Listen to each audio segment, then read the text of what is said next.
Fala pessoal, sejam muito bem-vindos a mais um vídeo do canal Matheus Ferraz. Já sabem, curtam, comentem, compartilhem, se inscrevam e ativem o sininho para receber as notificações. Por favor, eu quero chegar a 50 inscritos, só falta uma pessoa abençoada se inscrever. Então, se alguém quiser indicar o meu canal, por favor, faça isso, porque esse negócio de ficar com o número de inscritos quebrado me dá uma agonia absurda, tem um toque, eu não aguento isso.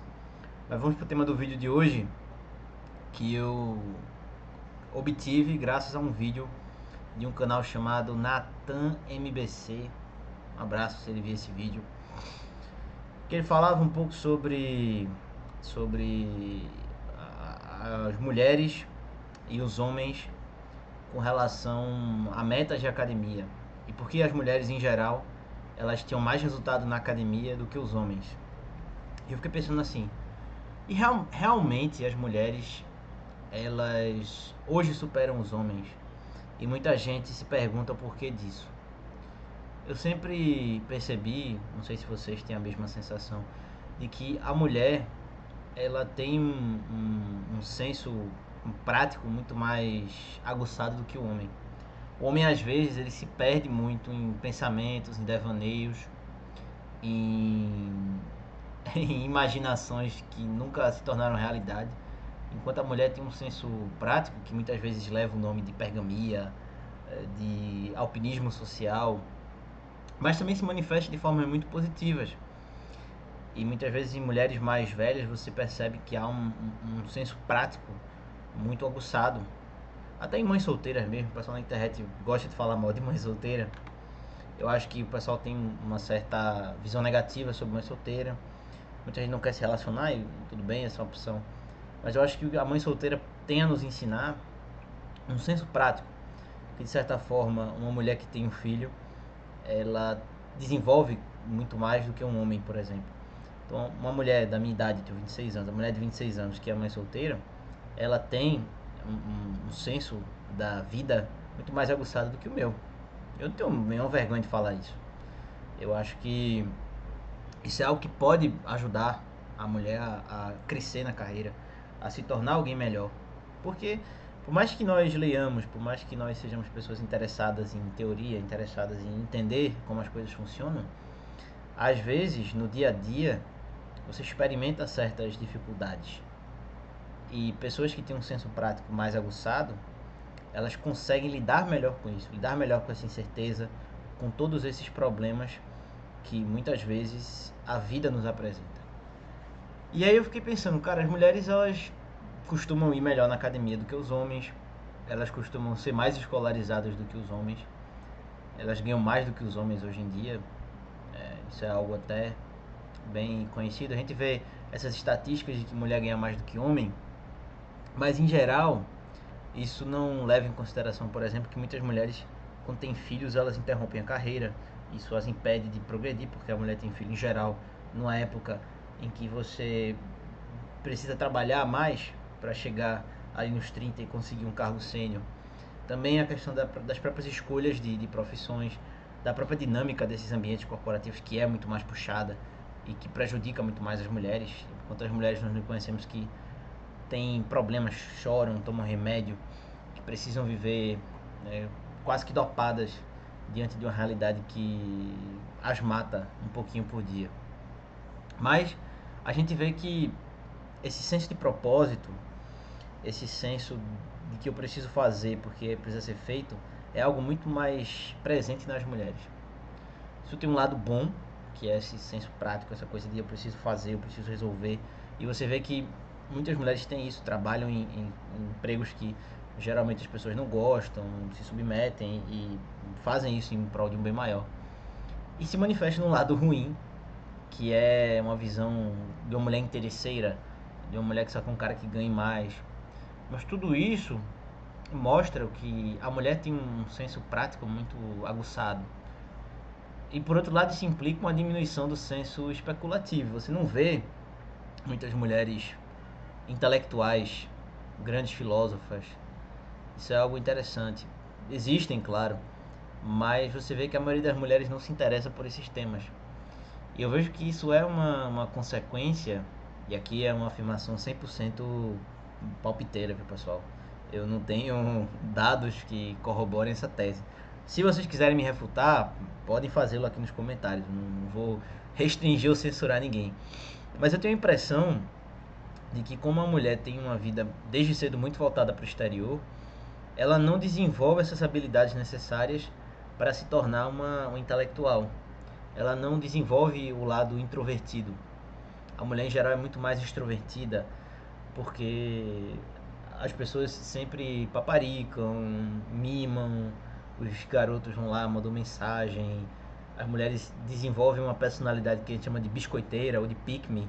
São pessoas que não têm uma experiência de dificuldade com o mundo exterior.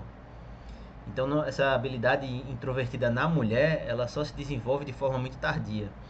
Por isso que você vê muito essa crise dos 30 anos, quando a mulher diz, eu tenho 30 anos e, sei lá, os caras não chegam mais em mim. Isso tem outras razões também, mas é uma primeira experiência do que é se sentir rejeitada pelo mundo e do que é perceber que não existe só a vida exterior e a vida interior tem um peso muito relevante. E como Jung falou, eu estou lendo a introdução à psicologia junguiana da Yolanda Jacobi, e ela cita a uma certa altura uma fala de Jung de que a primeira metade da vida é mais fácil para os extrovertidos e a segunda metade mais fácil para os introvertidos.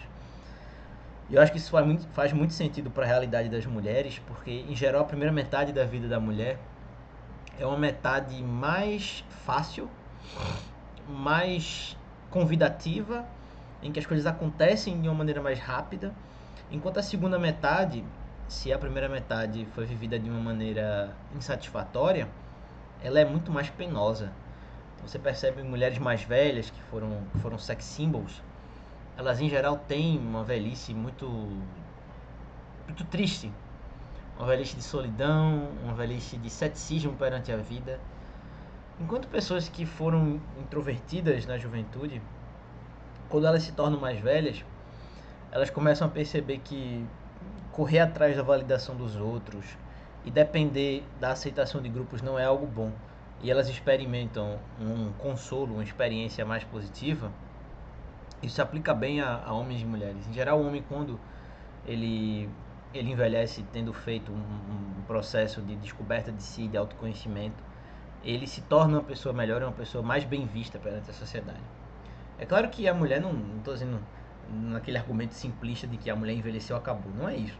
Mas a gente vê que se a mulher ela não vive essa juventude temperada com um certo grau de introspecção, ela tende a experimentar um grau de infelicidade muito maior do que o homem. Então perceba que eu não estou dizendo que é uma relação necessária e que a mulher vai ter uma velhice ruim. Não é isso, ou do que a mulher envelhece está acabada. Eu não acredito nisso. Mas a mulher que na sua juventude não se preocupou com se desenvolver, se autoconhecer, ela vai ter uma dificuldade quando ficar mais velha, porque ela não vai ter mais a mesma atenção das pessoas. Ela não vai ser mais tão requisitada quanto antes. Até a Netflix lançou um filme, né? Eu não vi o filme, confesso. Eu só vi uns vídeos de paródia, aquele filme A Substância, né? Não sei se alguém viu aqui, me diz nos comentários se é bom.